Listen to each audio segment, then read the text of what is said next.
follows me will not walk in darkness. Magandang buhay mga katiyats. Welcome back sa ating treasure marker analysis. At sa ating episode na ito ay meron tayong magandang i-analyze na mga marker na padala ng ating katiyats bago tayo mag-umpisa. Of course, bago pa lang nakapagbukas sa aking channel ngayon, huwag kalimutan i-subscribe ito para palagi kayong updated sa mga bagong upload. At sa aking avid followers, shout out muna tayo. Alright, shout out tayo kina Boy Tilaw, kay Rudy Glase, Kawan Heart TV, shout out din kay Raul Trangia, kay Mosita Pahigal, Cirilo Jaum, Aldrin Jacinto, Kenneth Miguel Sr., shout out din kay Vic Michael Pagote, Arnel Lapor, Domingo Casinillo, Tating Naliman Salay, User WP, kay Glenn Mario, Nico Aninga, shout out din kay Helno, kay User TT5, Robert Cabonilas, Angelito Capistrano, Jonas Teng, and lastly shout out kina Hyacinth Ofemia, User If You Too, kay Dash GB1, Danny Flores, Madan Canunigo, Dennis Mordino, at kay Jero Mendoza. At sa mga hindi nabanggit na pangalan, shout out sa inyong lahat mga katiyats. Tayo na ngayon magpatuloy. At eto yung video na padala sa atin ng ating katiyats, mga kakaibang letra na narito sa malaking bato na ito. Kaya atin muna pakinggan si katiyats sa kanyang kwento tungkol sa site na ito. Tapos ito may nakasulat letter C, A, N, ito letter D, tapos J. ito Hindi, yung isa letter J as in Jack. Ito ganun, no? hindi, letter G, Letter J as in Jack. tapos W. ito pwedeng W na, tapos G. pero parang 9. Oo, parang 9. Kumintindihan eh. Kasi ito yung pinakadulo niya, may butas din. Ganon din yung butas na ito at saka ito, Dalawa. yan, ito at saka ito parehas lang dun sa mga naunang bato. Tapos ito ay letter C, A, N, G.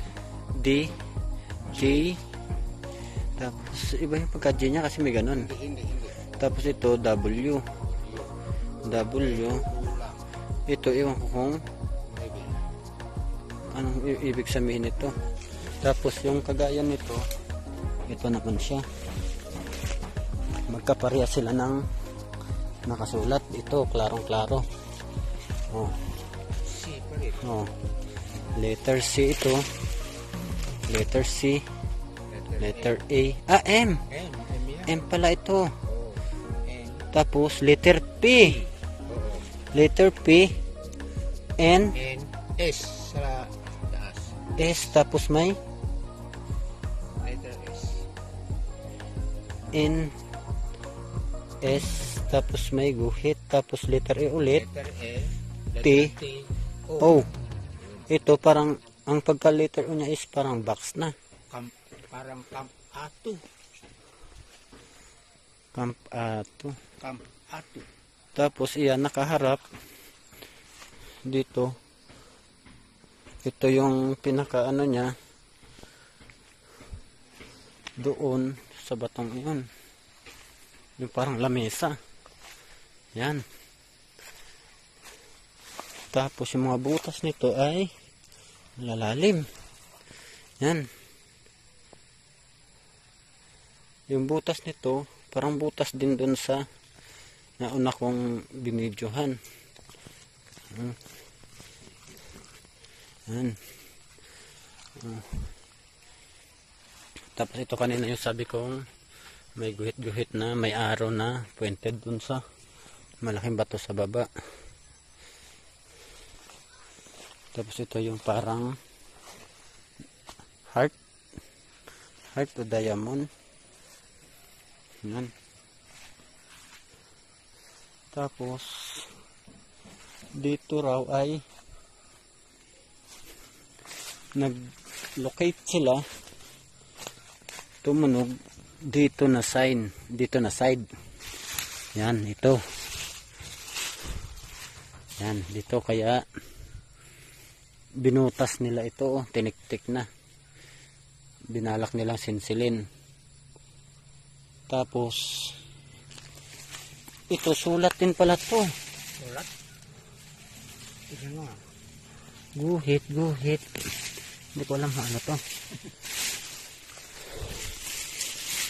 Tignan mo, Hindi lang kasi nalinis masyado to. nag-upit sa bukas. Inukit. Tapos 1, 2, 3. Dito may na-detect daw sila, kaya ito ang tiniktik nila. Tapos ito yung bato na to, parang dalawang klase siya. Ito parang matigas siya na bato. Itong sa ibabaw para lang siyang hollow rock. Ito kasi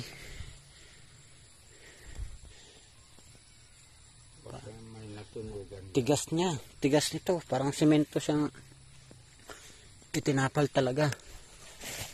May tumunog dito sa bato na to, pero dito natunog din sa baba na to. Basta di. Ito na side. Oo, basta dyan na ano. Yan. Tapos ito naman yung bato na to, doon naman siya nakaharap sa may pangalan naman na yon, na may patay na puno. Dyan pa Tapos rin. Okay mga katiyats, dito tayo magumpisa sa picture na ito. Ito yung marka na kung basahin natin ay parang Andy. Parang Andy G. Okay, meron siyang marka dito na meron daw dito C na nagaganyan. And then Andy. Pero yung kung napansin niyo yung N niya, ito ang Z sa treasure symbol. Hindi yan N, yan ang Z. So merong pababa dyan na, o kung hindi pababa ay merong hagdan na hahanapin. Ang D ay nagsasabi na west. So punta kayo sa west dito. Okay, yung C ay dyan din ang kaharap, kaya west. Tingnan nyo sa west. And then G, of course, kanyan yan, ay pwedeng symbolizes for gold.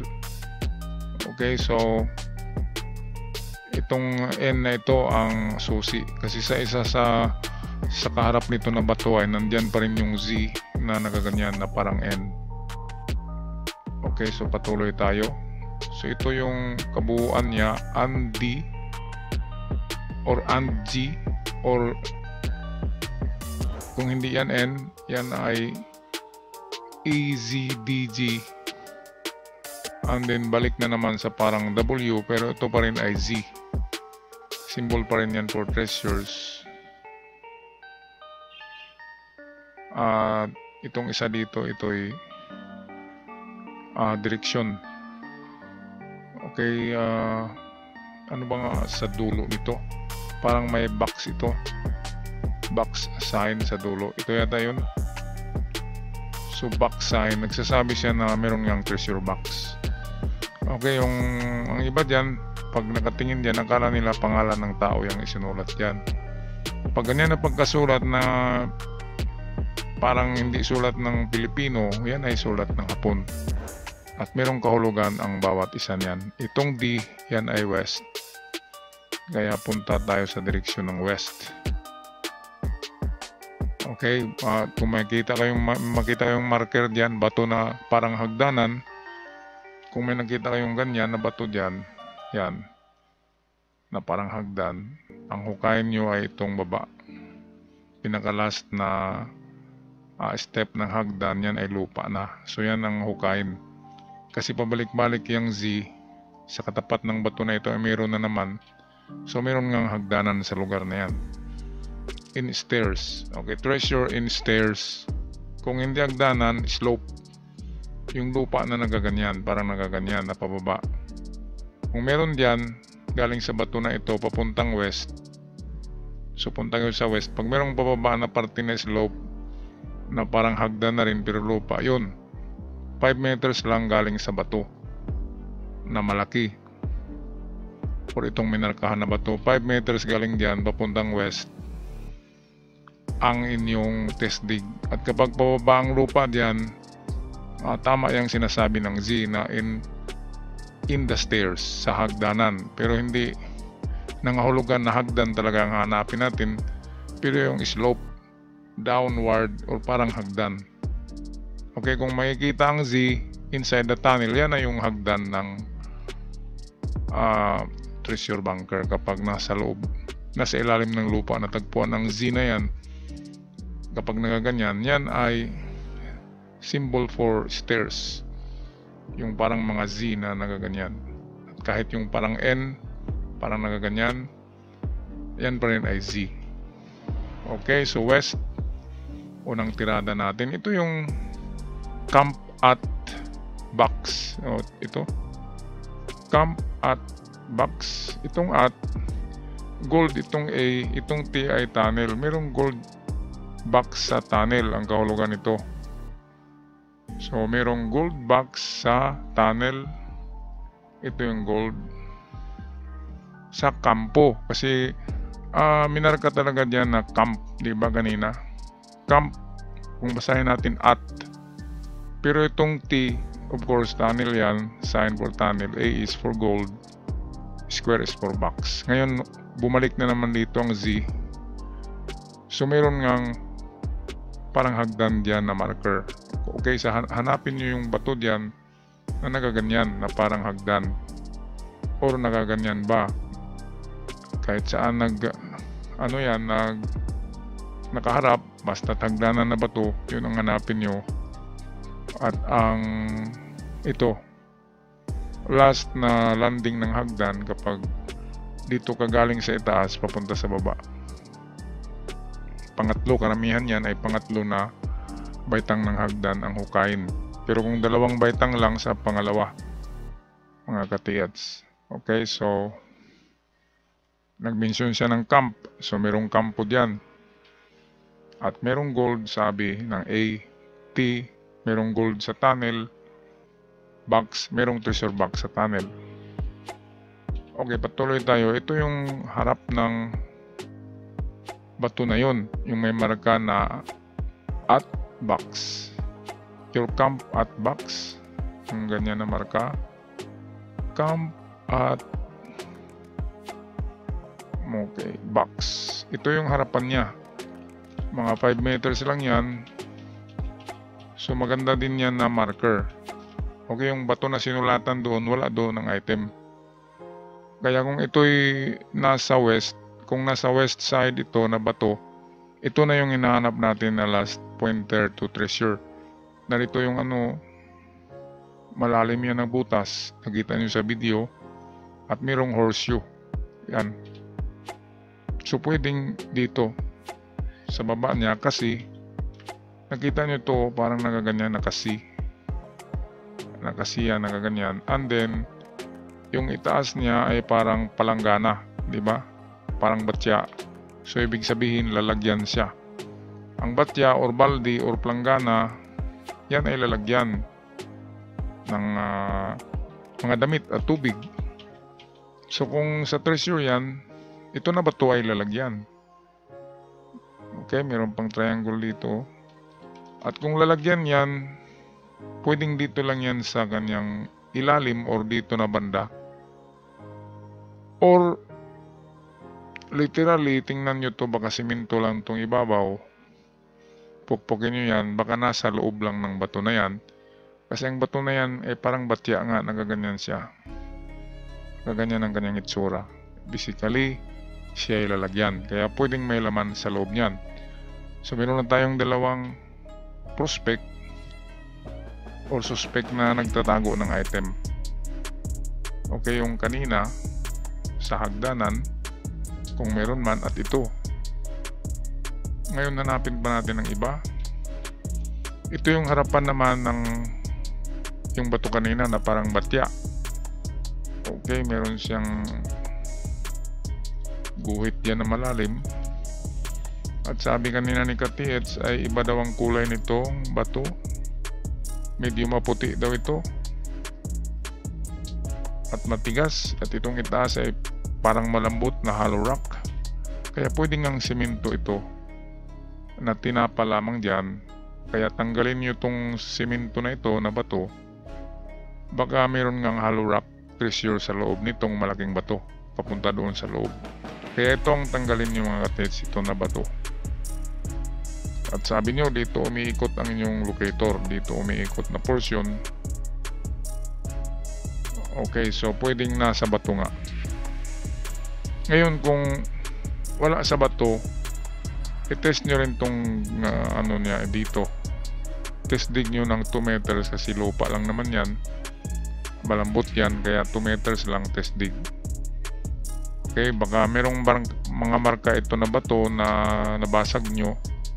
Baka merong marka dito na nagsasabi na treasure in this direction. Yan, baka merong triangle diyan na nagaganyan, or baka merong Y na nagaganyan na nagturo dito na portion. Kaya ito yung ating number 3 na prospect. Okay, at ating number 4 ay ito. Ang tinuro ni Ka-TH, itong dito patayan na kahoy, old tree, at merong nakasilant na bato. Ngayon yung nakasilant na bato ay tingnan nyo yung portion na malapad. Baka may marka dyan katulad ng Y na nagaganyan, triangle na nagaganyan, heart na nakaturo pababa. Kung merong mga ganyan dito sa bato or kahit square lamang, kung merong ganyan, ibig sabihin ay kasi slant yan, pwedeng dito lang ang item sa kanyang harapan ng slanting. Okay, so number 4 na ano natin to, prospect itong dito. Number 5, kung napansin nyo kanina pa ito, square yan ng mga mata. At nakita nyo ito, nagaganyan, no? Ayan, yan yung harapan ng parang semento. Nakatingin itong mata doon sa parang semento. Pero ito'y sign na treasure in front. Itong cylinder na nagaganyan, yan, nandito yan sa bato. Ito at left and right ay meron siyang box, mata na mga square. So pwedeng hukayin nyo ang harapan ng bato na ito. Yan ang ating number 5, harapan mismo ng bato. Test dig 2 meters deep. So meron tayong 5 na prospect. Baka sa 5 na yan ay meron kayong 2 makuha, mga Ka-TH. Kaya pagdasal nyo lang sa ating Panginoon na i-guide kayo at bigyan kayo ng matalim na pag-iisip. Okay, ako'y magpaalam na. God bless you all at ingat kayong lahat dyan, mga Ka-TH. See you on my next video.